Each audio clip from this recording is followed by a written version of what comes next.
शहर की ताज़ा तरीन खबरों के लिए सब्सक्राइब कीजिए EW नेटवर्क और बेल आइकॉन दबाना ना भूलिए। खरं तर ठाण्यावरनं बोलणं सुरू करूया। राजन विचारे विरुद्ध आनंद परांजपे, म्हणजे जिथे गणेश नाईकांचे चिरंजीव डॉक्टर संजीव नाईक यांनी ॲक्सिलेटर सोडला होता, तो ॲक्सिलेटरचा पुढचा जिना पण त्यांना काढता आला असे राजन विचारे। जसं सुतार साहेबांनी सांगितलं, काय कर्तृत्व, म्हणजे ठाण्याची लोकसभा जर मी पवार साहेबांसमोर बोलतोय त्यामुळे मला इतिहास सांगावासा वाटतो की ठाण्याच्या लोकसभेची परंपरा म्हणजे साहेब रामभाऊ कापसे, रामभाऊ म्हाळगी, जगन्नाथ पाटील, म्हणजे स्वतः आनंदचे वडील प्रकाश परांजपे, म्हणजे लोकसभेमध्ये ठाण्याचा प्रश्नोत्तराच्या तासामध्ये असो, कॉलिंग अटेन्शन मोशनमध्ये असो, विविध बिलांवर असो, चर्चा करून लोकसभेमध्ये ठाण्याचा छाप सोडणारे असे सगळे संजीव नाईक प्रश्न मांडून शांत स्वभावाने लोकांच्या समस्या घेऊन जाणाऱ्या। आणि पहिल्या महिन्यातच राजन विचारेने काय केलं, चपाती कडक आहे म्हणून मी एका गरीब माणसाच्या तोंडात जाऊन चपाती कोंबून आला। अरे एकीकडे महाराष्ट्राची उदात्त प्रवृत्ती आम्हाला शिकवते की माणसाच्या हातात जाऊन चपाती दे, गरीबाच्या हातात चपाती दे। हा कोंबायला गेला आणि ठाण्याचं नाव अख्खा राष्ट्रभर फेमस झालं। आता कुठला खासदार हवा ठाणेकरांना की जो चपाती कोंबतो का जो हातात आपल्या भाकर आणून देईल तो? हाच प्रश्न आपल्याला ठाणेकरांपुढे मांडायचा। आज काय परिस्थिती आहे हो? आज तुम्ही मुंबईमध्ये राहता, इथल्या रिक्षावाल्याला विचारा, इथल्या दूधवाल्याला विचारा, इथल्या हॉटेलवाल्याला विचारा, बेरोजगारी वाढली आहे की नाही, कारखाने बंद पडतायत की नाही, 2 कोटी नोकऱ्या देऊ असं सांगणाऱ्या मोदी साहेबांना आमचा प्रश्न आहे, कुठे गेल्या तुमच्या 2 कोटी नोकऱ्या? 70 वर्षाच्या इतिहासामध्ये पहिल्यांदा असं दिसतंय की जो ग्राफ असतो, जो आलेख असतो, तो पहिल्यांदा इतका वरती गेलाय की आज मितीस देशामध्ये 6.60 कोटी तरुण बेरोजगार आहेत, कुठेही रोजगार उपलब्ध नाही। आणि मग बेशरम सारखं सांगायचं की वो पकोड़े बेचने का जो काम दिया है वो रोजगारी नहीं है। अरे म्हणजे आमच्या मुलांनी MSc PhD करून इंजिनिअरिंग करून पकोडे विकायचे आणि अमित शहाच्या पोराने 80 लाख रुपये टाकायचे आणि 80 कोटी करायचे, म्हणजे गरीबाचं पोर त्यांच्या दृष्टीने हरामखोर। हे चालणार नाही। आम्हाला आमच्या हाताला काम हवं आहे, आम्हाला नोकऱ्या हव्या आहेत। तुम्ही जो शब्द दिलेला तो शब्द पूर्ण करण्यासाठी म्हणून आम्ही तुम्हाला मतदान केलं होतं असं तरुण पोरं म्हणतायत। तेव्हा सगळे ओरडायचे, अब की बार मोदी सरकार। आता सांगावं लागेल, बस हो गया तुम्हारा कारोबार, घर जाओ मोदी सरकार। आम्हाला नोकऱ्या हवा आहे, आम्हाला हाताला काम हवं आहे। आज मी एक जाहिरात वाचली, कदाचित ती साहेबांच्या नजरेत आलेली दिसत नाही, आधी असणारच, साहेबांच्या आता म्हणजे सूक्ष्म नजरेत काही सुटतच नाही। आज एक साहेब जाहिरात आली, तसा मी शेतकऱ्याचा मुलगा नाही, माझे वडील हमाल होते, आजोबा हमाल होते, आपला काय शेतीबीतीशी संबंध नाही, म्हणून आपण बढाया मारत नाही कधी कधी की आपल्याला शेती जमते, दुधाचं काय ते गाईचं दूध काढायला जमतं, आपल्याला काही जमत नाही, प्यायला जमतं आणि आयतं मिळालेलं खायला जमतं। आज एक जाहिरात आली लोकसत्तेला, मला काही कळलं नाही। नारळाचं झाड होतं लावलेलं, स्वतः मुख्यमंत्र्यांचा फोटो आणि त्याच्यावर लिहिलेलं की हळदीचं उत्पन्न प्रचंड झालंय आता महाराष्ट्रामध्ये।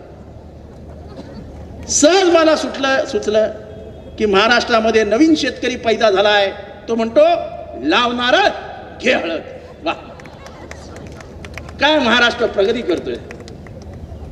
म्हणजे कधी काय एकदा छगन भुजबळ सांगायचे की मला विचारलं यायचं मातोश्रीवरनं की हे काय ते भुईमुगाचे शेंगा नाही, त्याला काय म्हणतो आपण, खजूर पण नाही रे, आवळा आणि द्राक्षाचा फरक ज्यांना समजत नव्हता त्यांचीच पिल्लावळ परत महाराष्ट्रावर ते राज्य करते। हळदीला नारळ, नारळाला हळदी म्हणते. काय बोलायचं आता? सब पण एकंदर देशामध्ये परिस्थिती भयंकर आहे. आज सकाळी साक्षी महाराज बरळले. साक्षी महाराज म्हणाले की इतकी प्रचंड मोठी लाट आहे की ह्याच्या पुढे देशामध्ये निवडणुकाच होणार नाही. मला लाट आहे का काय हे माहीत नाही. या देशामध्ये कधीच कोणाची लाट नव्हती. या देशामध्ये जेव्हा जेव्हा लोकांच्या मनामध्ये लोकांना दिसायला लागलं की देशामध्ये मगरुरीची लाट आहे, तेव्हा तेव्हा लोकांनी त्याचं उलट करून टाकलं. आज मगरुरीची लाट दिसते. काय म्हणाले साक्षी महाराज की आता निवडणुका होणार नाहीत. हे कसं म्हणतायत ते? त्यांच्या मनात असं आहे की जे सातत्याने बीजेपी वाले बोलतायत, त्यांचे मंत्री बोलतायत कि आज नहीं तो कल संविधान बदल डालेंगे. डॉक्टर बाबासाहेब आंबेडकरांची घटना आम्ही जर निवडून आलो, बहुमताने जर निवडून आलो आणि आमच्या हातात जर सत्ता आली तर ही सत्ता आम्ही बदलून टाकू, हे संविधान आम्ही बदलून टाकू. हा धोक्याचा इशारा इथल्या जनतेला देतायत. हा तुम्ही विचारात घ्या. साक्षी महाराज जे बोलतायत ते हलक्यात घेऊ नका. हा डॉक्टर बाबासाहेब आंबेडकरांनी निर्माण केलेल्या संविधानाला धोका आहे. तुमचं संविधान धोक्यात आहे हे लक्षात घेऊन येणाऱ्या काळामध्ये आपल्याला मतदान करायचं. बाबू बजरंगी सुटतो. काय सांगतो बाबू बजरंगी टीव्ही वरती? त्याची मुलाखत आहे की मी एका गर्भवती महिलेच्या पोटामध्ये तलवार घालून तिचं लहान मूल तलवारीवरती उचललं होतं. हे टीव्ही वरती टेप केलेलं कॉन्व्हर्सेशन आहे, माझ्या खिशात आहे, सगळीकडे आहे. तुम्ही कधीही बाबू बजरंगी टाईप करा आणि गुगलवर टाका. काय म्हणतो परत एकदा ऐका की मी एका महिलेचं पोटात तलवार घालून गर्भवती महिलेचं मूल बाहेर काढलं होतं. किती हत्या केल्या तिने एका दिवसात? 27. त्याला शिक्षा झाली. हायकोर्टाने नाकारली, सगळ्यांनी नाकारली आणि मागच्या महिन्यात सर्वोच्च न्यायालयाने त्याला जामीन दिला. दुसरीकडे गेल्या 4.5 वर्षामध्ये गोमांसाचं कारण देऊन इथल्या दलित आणि मुसलमानांच्या 27 हत्या झाल्या. 27.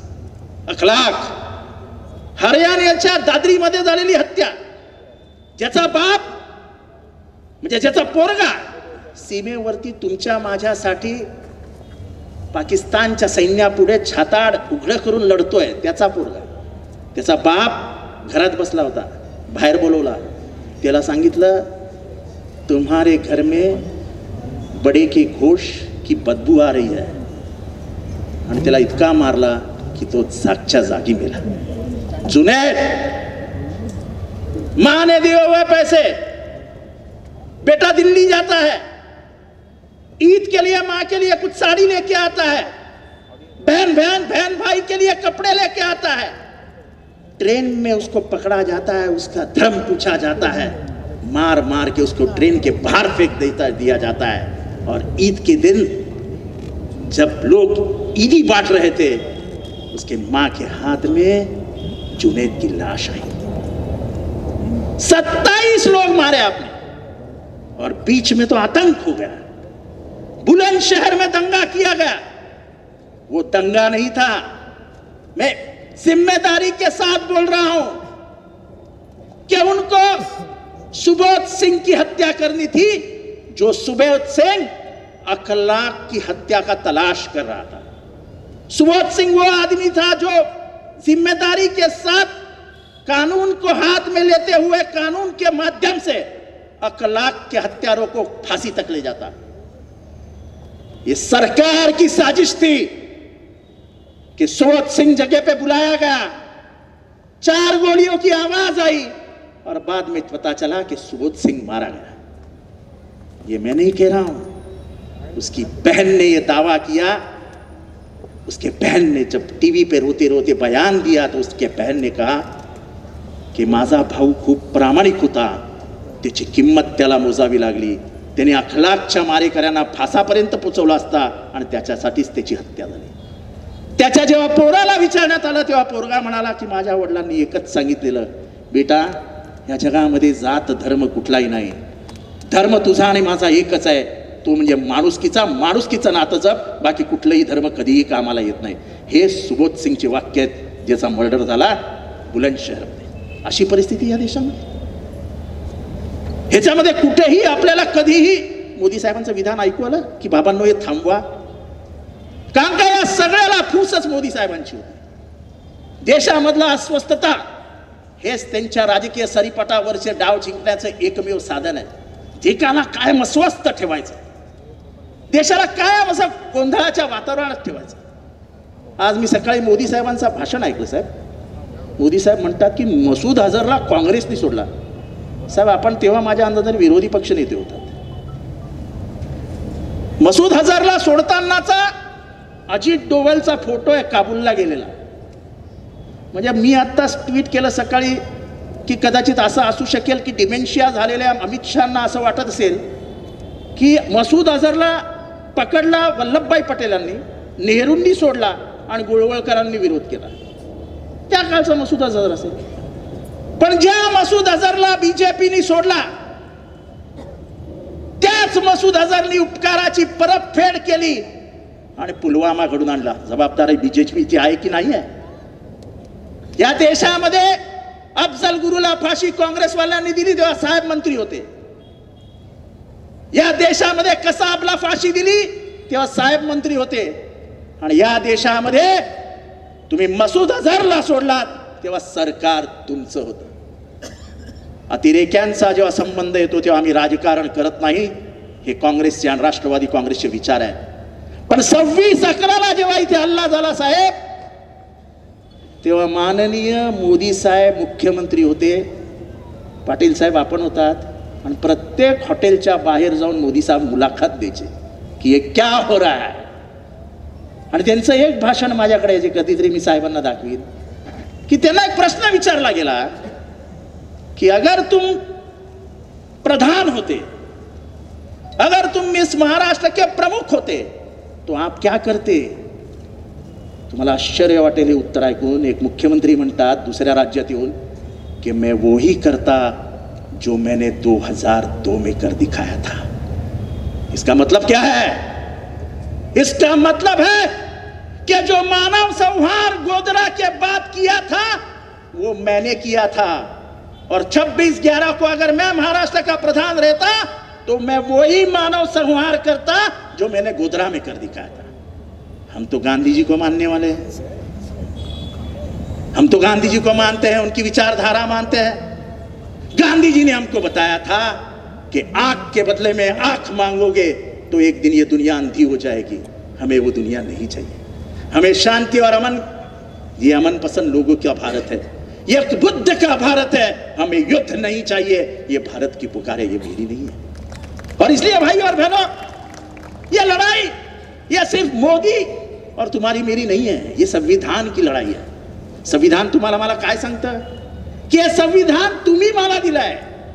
आपण सगळ्यांनी मिळून हे संविधान स्वतःला घेतलंय, आपण आत्मसमर्पित केलेलं आहे. जेव्हा एखादा माणूस संविधानाविरुद्ध बोलतो तेव्हा तुमचं माझं कर्तव्य आहे की ही लढाई मोदी विरुद्ध संविधान आहे, आणि संविधान म्हणजे तुम्ही आणि आम्ही सगळे आहोत. त्याच्या विरुद्ध तुम्हाला आणि मला बोलावंच लागेल. आणि म्हणून तर आज ते घाबरले. आज म्हणाले की मैं भी चौकीदार हूं. असं एक नवीन गाणं सुरू केलंय ना, मैं भी चौकीदार हूं. म्हणजे तुम्ही सगळ्यांनी म्हणायचं मी भी चौकीदार हूं, मैं भी चौकीदार हूं, मैं भी चौकीदार. केवढं टेन्शन घेतलं त्यांनी. चौकीदार चोर आहे, ते घराघरात गेलं ना, चौकीदार चोर आहे. माझी पोरगी जी कधी बोलत नव्हती ती बोलायला लागली, चौकीदार चोर आहे, चौकीदार चोर आहे. म्हणजे पूर्वी कसं होतं, अब की बार मोदी सरकार, अब की बार मोदी सरकार. तसं झालंय, अब की बार चौकीदार चोर आहे, अब की बार चौकीदार चोर आहे, घराघरात. मग त्याच्यावरती इलाज काय करायचा? पूर्वी मी लहानपणी 10-15 मी खूप खट्ट्याळ होतो. चाळीत राहायचो, चाळीत कोणाच्याही घरात घुसायचो, काही उद्योग करायचो आणि घरी येऊन बेदम मार खायचो. आणि आई म्हणायची का रे नालाय का? तेव्हा झाडूनी मारायचे ना, लहानपणी आया झाडूनीच मारतात. कारण आलाय का? कशाला गेलेलं त्या काकीच्या घरात? आई मी एकटा नव्हतो, सगळे होते बरोबर. कशाला सांगायचं? मार कमी बसतो. पण मोदी साहेब किती चौकीदार बरोबर घ्या, या वेळेस चौकीदाराला निपटवणार म्हणजे निपटवणार. मे बी चौकीदारू नाही चालणार. कोणी स्वतःला चौकीदार म्हणून घेणार नाही. कारण आईच म्हणेल ए बाबा चौकीदार नाही रे, चौकीदार चोर आहे आणि चोर माझा मुलगा नाही. हे काय जे काय चालू आहे हे अत्यंत बालिश आणि घाणेरडं राजकारण.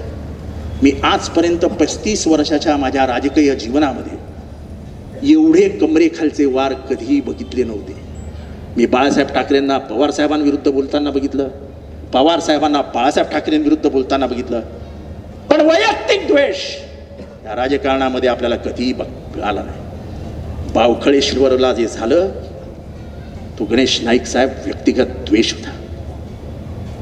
32 एकरचा भूखंड ताब्यात ठेवायचा, त्याच्यावरती कुठलंही अनधिकृत बांधकाम करायचं नाही, अतिशय सुंदर हिरवळ तयार करायची, स्वतःच्या खिशातले मित्र परिवाराने दिलेले 20-25 कोटी रुपये घालायचे, एक श्रद्धास्थान ऐतिहासिक मंदिर जीर्ण झालेल्या मंदिराचा जीर्णोद्धार करायचा आणि गरीब गावकऱ्यांना त्यांचं देवस्थान द्यायचं. एवढं पुण्य काम आणि पाप तुम्ही केलं. तुम्ही पाप केलं. त्यांच्या दृष्टीने ते पाप होतं. लोकांच्या दृष्टीने काय होतं ते लोकांच्या हृदयात माहिती आहे. एकीकडे तुम्ही शरयू नदीच्या काठी जाता आरती करता, तुम्ही पंढरपूरला जाता आणि आरती करता आणि तेच बावखळेश्वराचं मंदिर पाडण्याचा आदेश देता. अरे तुम्ही रावणात रावण. बावखळेश्वरचं मंदिर पाडणाऱ्यांना या जिल्ह्यातली जनता क्षमा करणार नाही.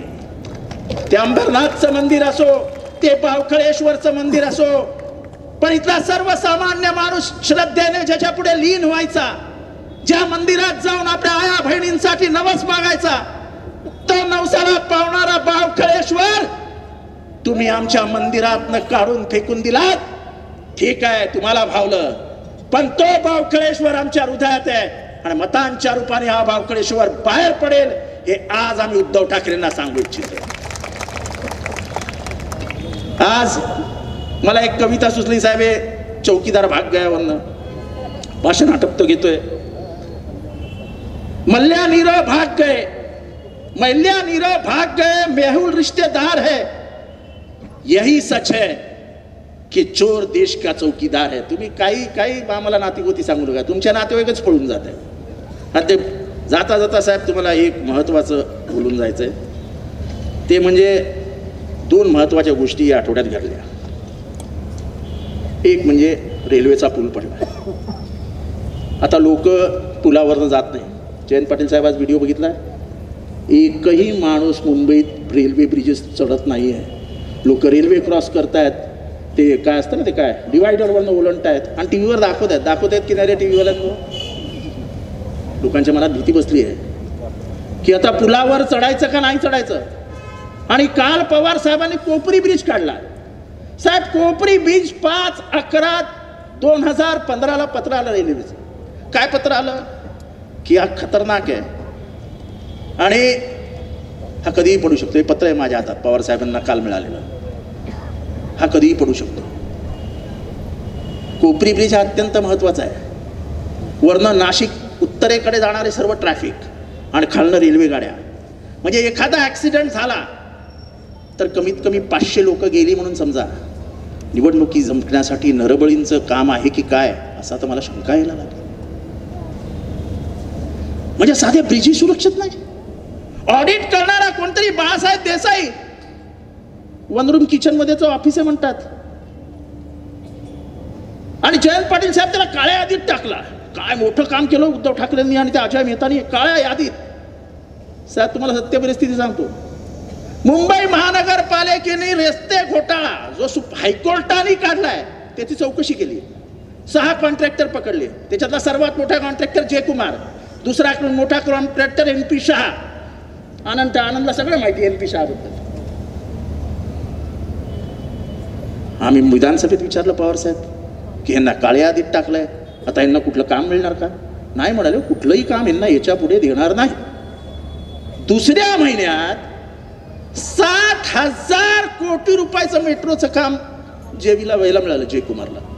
म्हणजे मुंबईत तो काळ्या यादीत, म्युन्सिपाल्टीत काळ्या यादीत, MMRDA मध्ये पांढऱ्या यादीत. मिळता है ना भाई. आणि वरती बेशरमपणाने संजू वर्मा नावाची त्यांची प्रवक्ता काय म्हणते, चूक सरकारची नाही, चूक रेल्वेची नाही, चूक BMCची नाही, चूक चालणाऱ्यांची आहे त्या पदपथावरती, त्या पुलावरती. त्यांना कसं कळलं नाही हा ब्रिज पडणार आहे. मी तोंडात मारून घेतली, चूक झाली हो, तुम्हाला मागच्या वेळेस मतदान केलं. हे इतकं निर्लज्ज नशीब की अत्यंत महत्वाच्या प्रश्नावरती ते बोलले नाहीत पुलवामावरती. नाही तर पुलवामामध्ये म्हटले असते गलती तर जवानांची होती, या रस्त्यावर यायला सांगितलेलं कोणी. इतके बेशरम आहेत. आणि म्हणून हे कधी ना कधीतरी बदलायला हवं. जाता जाता शेवटचा मुद्दा साहेब, हा खरं तर माझा मुद्दा नाही आहे, हा तुमचा मुद्दा आहे. पण साहेब माझ्याकडे कॉम्प्ट्रोलर आणि जनरलचा ऑडिट रिपोर्ट आहे. साहेब पार्लमेंटचं अवमूल्यन किती करावं? 1 कोटी रुपये, 1 लाख कोटी रुपयाचं अवमूल्यन आहे. या कॉम्प्ट्रोलर जनरलच्या ऑडिट रिपोर्टमध्ये सांगितलंय की GST आल्यानंतर सेस घ्यायचा नव्हता, पण त्यांनी सेस घेतला. 2,94,00,000 कोटी रुपये सेस जमा केला अनअकाउंटेड. 99,260 कोटी रुपये, लाख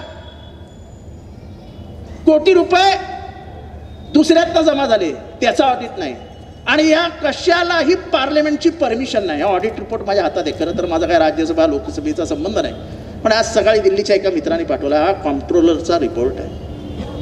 साहेब तुमच्या 50-60 वर्षाच्या राजकीय जीवनामध्ये 1 लाख कोटी रुपये without the permission of the parliament, ये कभी हुआ है?